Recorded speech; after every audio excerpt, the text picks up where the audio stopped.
সল্লু আলাল Habib. Press লাইভে রাম চাঁদপুর জেলা ফরিদগঞ্জ থানা মুন্সিরহাট বাজারের ব্যবসায়িকদেরকে নিয়ে বসার সৌভাগ্য হয়েছে। আলহামদুলিল্লাহ, মুন্সিরহাটের ব্যবসায়িকগণ এরা এক একটা প্রতিষ্ঠান নিয়ে আছে, এমনকি আলহামদুলিল্লাহ এরা সবাই জেলে নিগরান, এরা সবাই দাওয়াত ইসলামীর পরিভাষায় বলা হয় সাব ইউনিট নিগরান।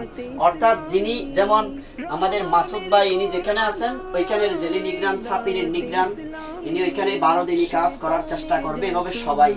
তো আলহামদুলিল্লাহ আগামী 12ই অক্টোবর রোজ শনিবার সকাল 10টা থেকে সারাদিন যে তরবিয়ত ইজতেমা হতে যাচ্ছে আলহামদুলিল্লাহ, তো ওনাদেরকে সাব ইউনিটদেরকে দাওয়াত দেওয়া হয়েছে। সবাই নিয়ত করেছে ইনশাআল্লাহ আগামী 12ই অক্টোবর শনিবার একদিনের ইজতেমার মধ্যে সবাই যাবে ইনশাআল্লাহ। আল্লাহ তাআলা ওনাদেরকে এবং যারা দেখতেছেন আপনাদেরকে আসার তৌফিক দান করুক এবং দাওয়াত ইসলামীর 12টি কাজ করে নিজেকে আমলদার বানানোর, নেককার বানানোর, আশিকে রাসূল বানানোর তৌফিক দান করুক। আমিন বিজাহিন নবীল আমিন সাল্লাল্লাহু আলাইহি ওয়াসাল্লাম। সাল্লু আলাল হাবিব।